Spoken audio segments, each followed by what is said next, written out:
Astaghfirullahaladzim, astaghfirullahaladzim, astaghfirullahaladzim.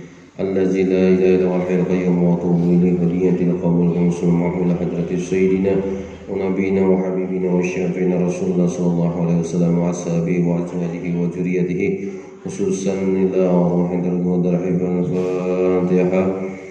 Bismillahirrahmanirrahim.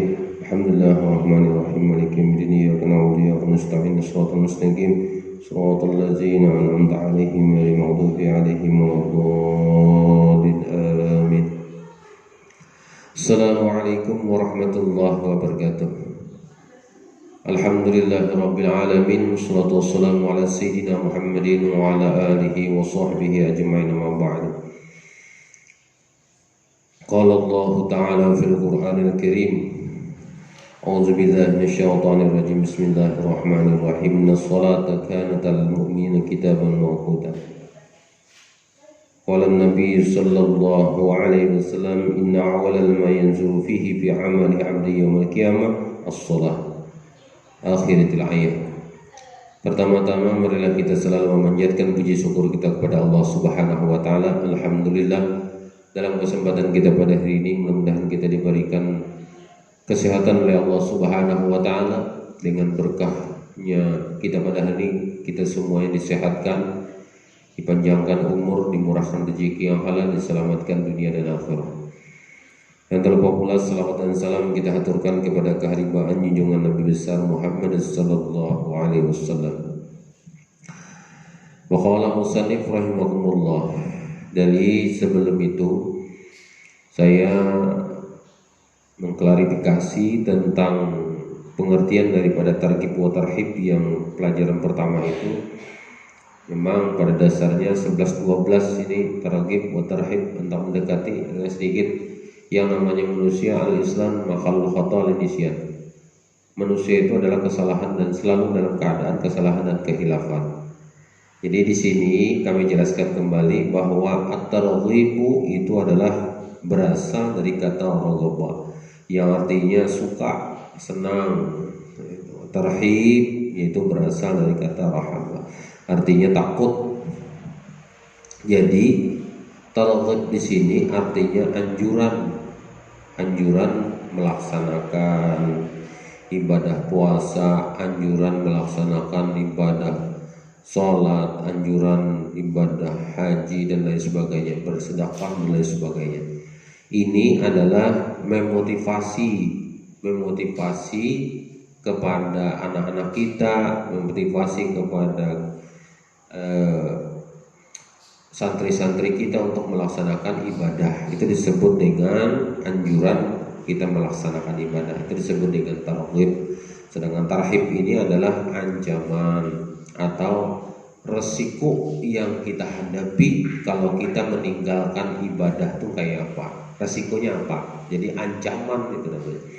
Jadi saya kira itu bisa dipahami oleh anak-anak sekalian. Kita teruskan di dalam pelajaran kita, yaitu tentang hadis Rasulullah yang mengatakan bagaimana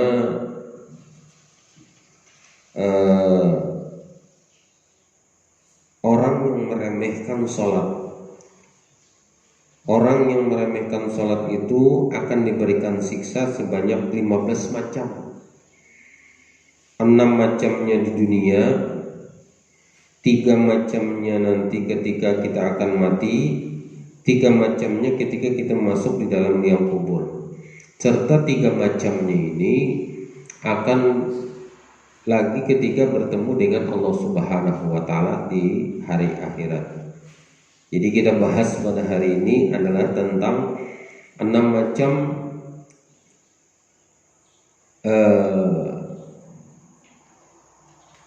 yaitu 6 macam ketika kita nanti akan mendapatkan siksa yang diberikan oleh Allah Subhanahu wa taala di alam dunia.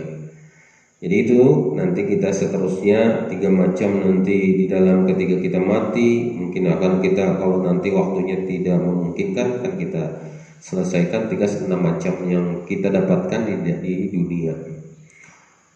Wa qala Nabi sallallahu alaihi wasallam, dan bersabda Rasulullah sallallahu alaihi wasallam, man hafaza 'ala sholati akramahu Allahu bihamsi khisalin. Kata Rasulullah sallallahu alaihi wasallam, man hafaza, barang siapa memelihara, 'ala sholati, atas sembahyang, akramallahu bihamsi hisab, maka Allah akan memuliakan akan Allah bihamsi hisalin, dengan 5 perkara. Yang 5 perkara itu apa?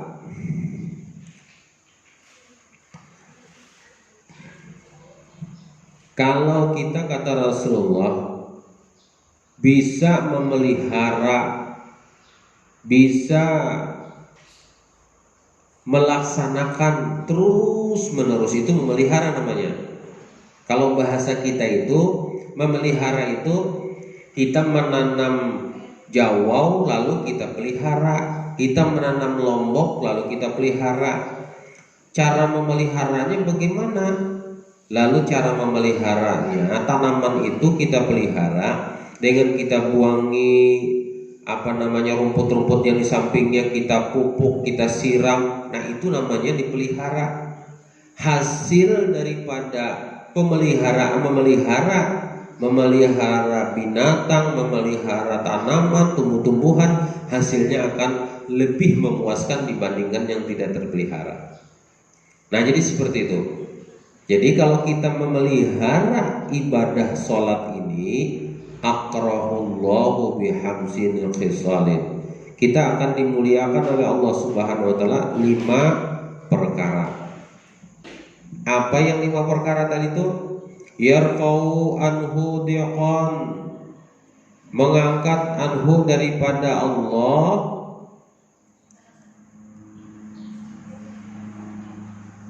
kesempitan IC hidupnya. Jadi Allah akan mengangkat kesempitan di dalam hidupnya. Kalau kita bisa memelihara ibadah sholat kita, artinya kalau sudah sampai waktunya ibadah, jangan sampai kita tunda-tunda, jangan sampai kita remehkan, maka kita akan dimuliakan oleh Allah Subhanahu wa taala 5 perkara. Yang pertama tadi apa? Yaitu mengangkat akan Allah Subhanahu wa taala kesempitan hidupnya. Jadi kita kadang merasa sempit hidup kita, kadang nyaman hidup kita, kadang merasa. Kalau kita memeliharanya, maka Allah itu kadang memberikan kesempitan di dalam hidupnya. Selalu dalam keadaan senang, selalu dalam keadaan kebahagiaan, selalu dalam keadaan kebaikan. Artinya Allah itu mengangkat kesempitan daripada dunia. Rezeki ditambah, itu artinya di kesempitan dunia itu dihilangkan, diangkat oleh Allah Subhanahu wa taala. Dibuang kesempitan dunia itu. Makanya orang yang banyak rezeki itu dikarenakan orang itu selalu memelihara ibadahnya. Banyak orang yang datang ke tempat guru-guru, kenapa ulun ni guru tetap perjakian kadang kayak urang, padahal ulun ni sudah aja melaksanakan tapi kada ikhlas melaksanakan ibadahnya. Ada juga orang yang selalu ada keberuntungan. Kenapa? Yang kedua tidak melakukan, tidak memelihara ibadahnya, ibadah sholatnya. Maka akan Allah diberikan oleh Allah kebaikan di dunia, diangkat oleh Allah kesempitan di dalam dunia. Nah, jadi yang pertama itu. Yang kedua adalah wa'azabul khubri wa yuqtihullahu kitabahu biyaminihi wa yumrahu alayya. Yang kedua adalah wa'azabul khubri, dihindarkan oleh Allah Subhanahu wa taala azab kubur. Amalan supaya kita terhindar daripada azab kubur, peliharalah sholat. Kalau hendak kada diazab atau disiksa oleh Allah Subhanahu wa taala di dalam kubur, maka peliharalah hafizallah hafazah ala sholatihi. Peliharalah sembahyang. Apa gerang amalan guru supaya apa? Supaya kada disiksa di dalam kubur, hafizallahu sholatihi, yaitu hafazah ala sholati, harus memelihara sembahyang. Ini supaya kita itu supaya kita dihindari daripada azab kubur. Makanya di dalam sholat itu ya Allah, di dalam sholat tahiyat akhir itu kita membaca aja sudah di situ. Bismillah, asyhadu an la ilaha illallah sallallahu alaihi Muhammad. Allahumma na'udzubika min azabil qabri wa na'udzubika min fitnatil masiihid dajjal. Ada di dalam tahiyat akhir itu kita baca, karena di dalam ibadah itu termasuk doa. Makanya di dalam sembahyang kita melaksanakan berdoa daripada terhindar daripada azab kubur. Itu di dalam tahiyat akhir.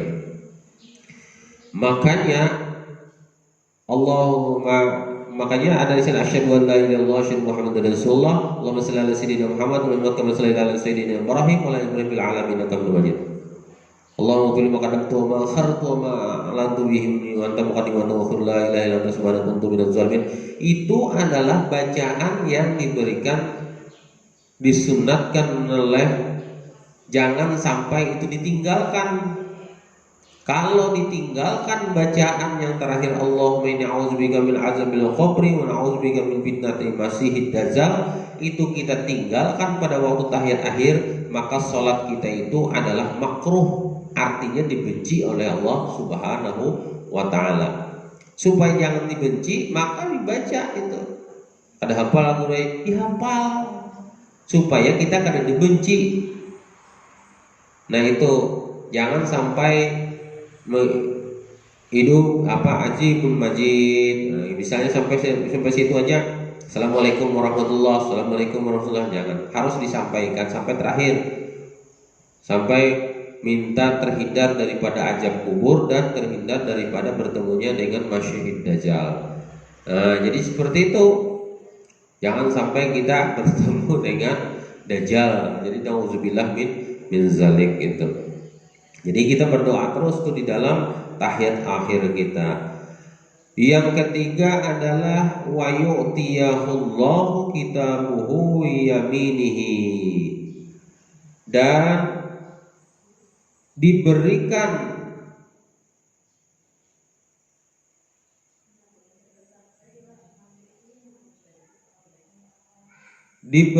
oleh Allah Subhanahu wa taala catatan kitab yang itu dari sebelah kanan kita, dari biyaminihi dengan tangan, bil yamini dengan tangan sebelah kanan.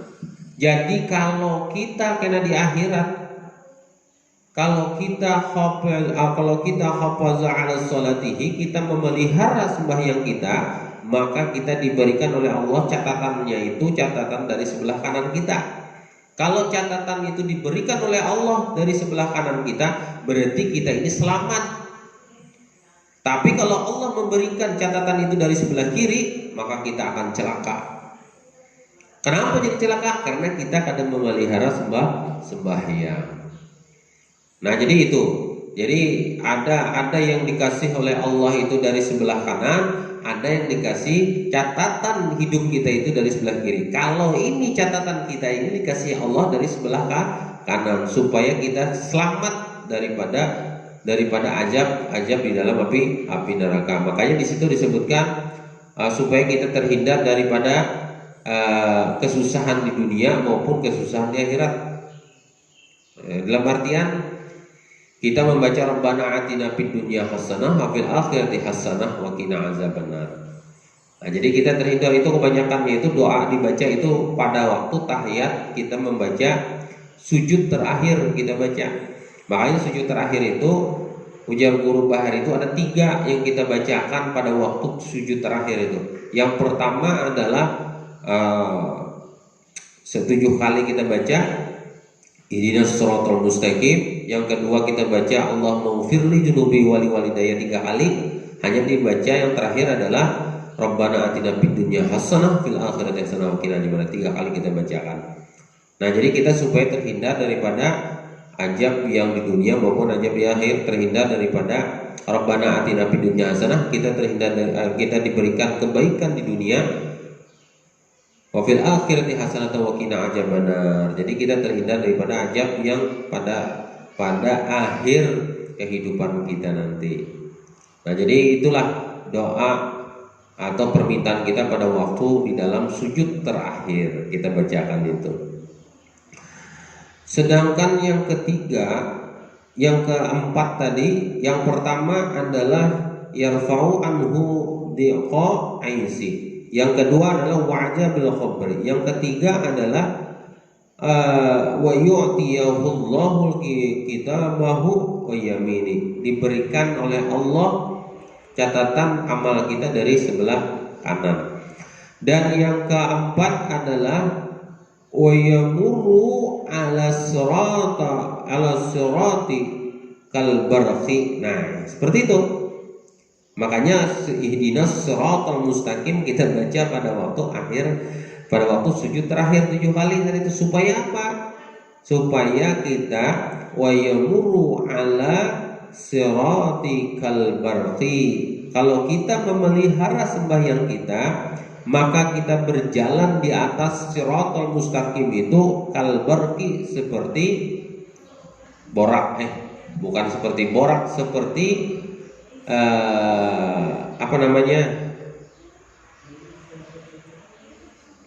kilat. Kecepatannya seperti kilat menyambar, ciup sampai ke sebelah. Artinya kalau kita berjalan di dalam shiratal mustaqim, orang yang selalu memelihara ibadahnya, ibadah sholatnya, maka pada waktu berjalan di shiratal mustaqim itu seperti kilat. Dan yang kelima, wa yadkhul jannati bighairi hisab, dan masuk di dalam surga itu bighairi hisab, yaitu tanpa ada hisab, tanpa ada hitungan, tanpa ada timbangan, tanpa ada melalui shiratal mustaqim. Bayangkan orang yang memelihara sembahyang, kalau kita bisa memelihara sembahyang, maka kita itu bighairi hisab, masuk surga itu bighairi hisab. Ujar guru Bahari itu, imbah kita bangun guring langsung di surga. Nah, itu bighairi hisab katanya. Kadang melalui lewat shiratal mustaqim, kadang melalui timbangan-timbangan, kadang melalui dihisab, dihitung-hitung berapa amal perbuatan kita, kadang ada lagi gitu. Kita langsung masuk di dalam surga, langsung bertemuan berhadapan langsung dengan bidadari. Nah, jadi itu. Nah, jadi itulah anak-anak sekalian, ada 5. Kalau kita memelihara sembahyang kita, ada 5 kemuliaan yang diberikan oleh Allah Subhanahu wa Ta'ala. Pertama tadi diangkatnya kesempitan hidupnya di dunia, dan yang kedua adalah terhindar daripada azab kubur, dan yang ketiga adalah diserahkan catatan pada waktu hidupnya dengan sebelah kanan, dan yang keempat adalah melewati jembatan shiratal mustaqim itu dalam keadaan dengan secara kilat, cepat, dan masuk di dalam surga bighairi hisab, yaitu masuk dalam surga masuknya tanpa hisab. Nah, itulah ada 5 kemuliaan yang diberikan oleh Allah Subhanahu wa Ta'ala. Nanti itu dicatat oleh anak-anak dan diserahkan nanti dengan gurunya. Wa man tahawana bis salati aqabahu Allah bi 50 asaratul uqubah. Dan barang siapa yang meremehkan bis salati, tidak meremehkan sembahyangnya, aqabahu Allah mendapat siksa oleh Allah Subhanahu wa taala hamsina asara uqubah, dengan 15 macam kita akan. Kalau tadi pertama itu adalah kita memelihara dapat 5 kemuliaan. Ya kalau. Dan yang kedua ini adalah barang siapa yang tahawanu, yaitu meremehkan bisolati dengan sembahyang, aqabahullah, maka akan mendapatkan siksa dari Allah Subhanahu wa taala hamsa asara, 15 macam siksaan yang diberikan oleh Allah kalau kita meremehkan. Remeh artinya meremehkan sembahyang tadi Pak. Oh tenang aja dulu, santai aja dulu. Ngini dulu, masih digawe dulu. Mantar barang dulu. Anu ngini dulu. Mau ulangin dulu. Menambangin dulu. Itu meremehkan caranya. Nah, orang yang seperti itu akan mendapatkan 15 macam siksa yang diberikan oleh Allah Subhanahu wa taala. Apa yang 15 tadi itu? Sittin fid dunya, ada 6 macam di dunia, wasalasin indal maut, dan 3 macam pada waktu ketika hendak mati, wasalasin inda dukhulihim, dan 3 macam ketika hendak masuk di dalam kubur, fid dukhuli fil qabri, 3 macam pada waktu kita hendak inda dukhuli masuk di dalam kubur. Artinya hendak masuk dalam kubur tuh ada 3 macam. Nah, Pak awas-wasnya banyu ke dalam, ada awa ditabuk kah nah gitu nah. Kalau yasib tu fid dunia, ada 6 yang di dunia tadi, wasalasu indal maut, hendak matinya itu macam-macamnya, haus kah, napa kah. Nah, wa inda dukhuli fil qabri, hendak masuk dalam kubur 3 macam, dan 3 macamnya indal liqa'i rabbihi ay mauqifil qiyamah. Dan yang 3 macamnya ini adalah ketika bertemu dengan Allah Subhanahu wa taala pada hari kiamat. Nah, fa'ammal lawati fid dunya, adapun 6 siksa fid dunya, apa garang yang 6 macam yang disiksa pada waktu di dunia kita kalau kita meremehkan sembahyang fardu yang 5 ini. Apa siksanya di dunia?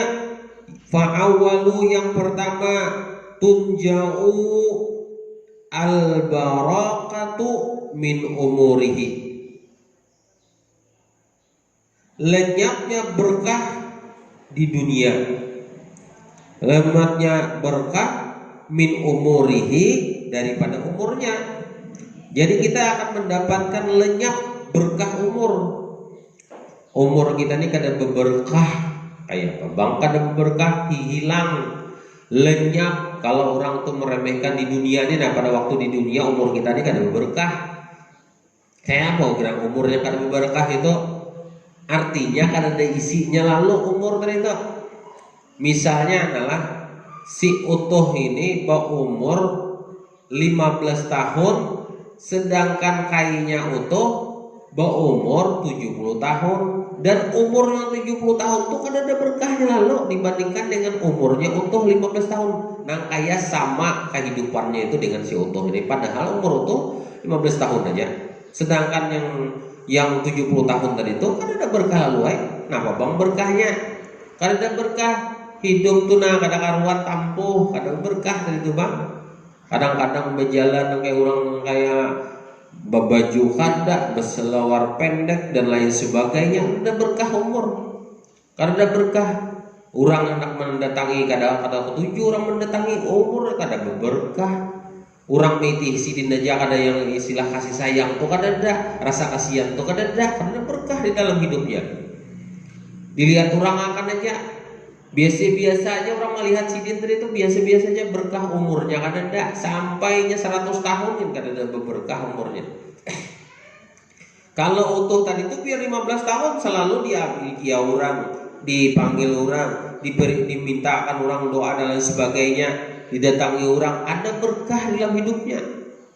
Nah, walaupun 15 tahun, tapi dibandingkan insident tadi yang sampai 70 tahun, kan ada berkahnya lalu dibandingkan dengan orang yang selalu kadang meremehkan ibadah tadi, ibadah sholat. Nah, jadi umur kita itu kadang berkah. Hendaklah kita kadang berkah umur, kan ada yang akhirnya. Kita harus umur kita diberkah, digunakan karena umur kita tadi itu. Kan Allah Subhanahu Wa Taala suatu saat nanti menanyakan kepada kita, hei Fulan bin Fulan, selama hidup ikam tuh, nah selama umur ikam sampai 70 tahun tuh apa yang kamu gawe? Ada gawian apa? Ada berkah tadi tuh bang.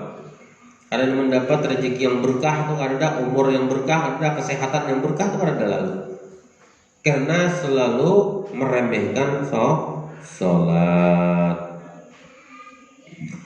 Dan yang kedua wasaniyatu tamha sima solihin min wajhihi. Dan yang kedua adalah dicabut tanda-tanda orang soleh min wajhihi, daripada mukanya.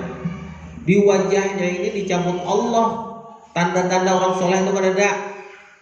Kayak apa bang tanda orang soleh? Kadang ada bercahaya lalu muhanya. Muha kita ini kan ada cahayanya lalu. Kadang ada cahaya untuk menjadi orang soleh. Lihat tuh orang melihat tuh biarnya bersolek, biarnya pakai macam-macam, tapi dilihat dipandang orang tuh nang kayak kadang ada cahaya soleh tuh ada. Cahaya solehah tuh ada. Tidak ada tanda-tanda di mukanya itu adalah bercahaya yang soleh. Nur Muhammadnya itu kada sangkut di hadapannya tadi itu. Karena kada meremehkan ibadah sholat. Itulah kenapa. Karena Rasulullah yang membawa sembahyang ini pada waktu Isra dan Mi'raj. Nah kayak apa? Anak bercahaya mukanya. Sedangkan kalau orang membaca selawat maka mukanya akan bercahaya. Nah inilah yang dalam artian kita itu jangan sampai meremehkan ibadah sholat kita, supaya hendak muka kita ini bercahaya, hendak muka kita ini bercahaya dengan cahayanya orang yang soleh atau soleha, maka peliharalah sembahyang kita. Kalau kita kan bisa memelihara, maka wajah kita itu dicabut tanda-tanda kesolehan di dalam wajah kita itu. Bina mahirang yang dilihat orang bungas, padahal sudah jadi caramin sini nah di muka caramin sing berbunga-bungasan. Setelah hendak dipandang orang rasa kada ketujuh aja orang mentihinya. Dan jadi dicabut oleh Allah kesolehannya itu.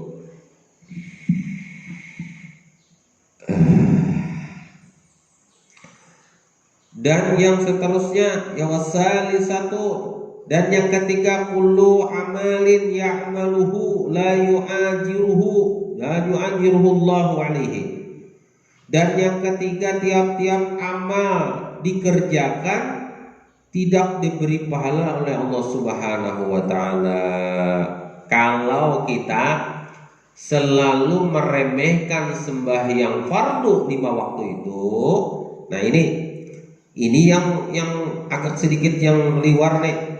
Dikerjakan pada waktu kita beramal apapun, bersedekah kita nih lah kada sembahyang. Ini kan kita kada sembahyang hari ini dan kita kada sembahyang subuh tadi. Kalau bersedekah kita siang ini nah kita bersedekah, sedekahnya itu kada diterima oleh Allah. Kenapa? Karenanya ada sembahyang subuh. Ulun malam bersedekah juga guru aja dengan pondok pesantren pian. Tapi kada sembahyang subuh tadi, pahalanya akan ditolak oleh Allah Subhanahu wa taala karenanya meninggalkan sembahyang subuh. Apalagi kena zuhur, asar, maghrib, isya, kali limanya ditinggalkannya maghribnya. Maka kita berbuat amal perbuatan pada waktu siangnya, maka amal kita itu tidak diterima oleh Allah. Nah kalau diterima lalu kayak apa percuma hidup kita ya Allah. Makanya sembahyang ini jangan ditinggalkan, bontong batu wahai. Pokoknya mun hendak sugih amalannya sembahyang, mun hendak banyak berjaki amalannya sembahyang. Itu aja. Mun hendak pintar sembahyang dipelihara, mun hendak lakas hafal Al-Quran sembahyang dipelihara, mun hendak lakas hafal hadis sembahyang dipelihara. Nah, ini yang ketiga ini percuma kita melakukan amal ibadah yang lain pun kita ada sembahyang aja aja ulun kena isok aja.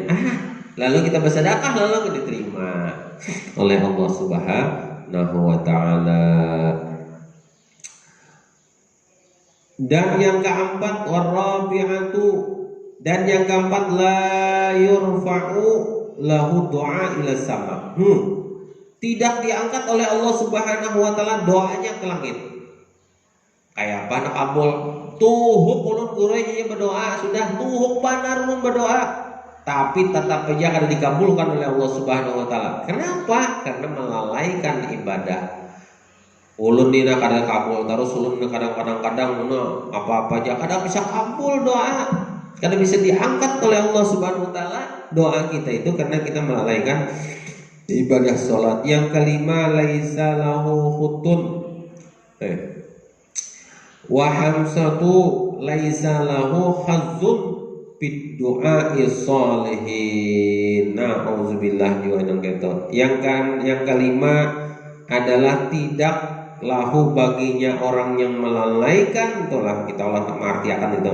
Laisa lahu tidak lahu baginya kembalinya kepada orang yang melalaikan sembahyang khazun mendapatkan fit du'ai pada waktu kita berdoa as-sholihi doanya orang soleh. Ada kalau nyarlah Habib Umar misalnya si nikah dikabulkan atau guru-guru kita bahari yang dikabulkan berdoa di situ Allahumma ighfir lil mu'minina wal mu'minat wal muslimina wal muslimat. Kita yang kada sembahyang itu kada dapat doanya dari orang soleh. Orang soleh berdoa karena kita meninggalkan ibadah sembahyangnya, maka kita kada masuk di dalam situ, kada termasuk kita.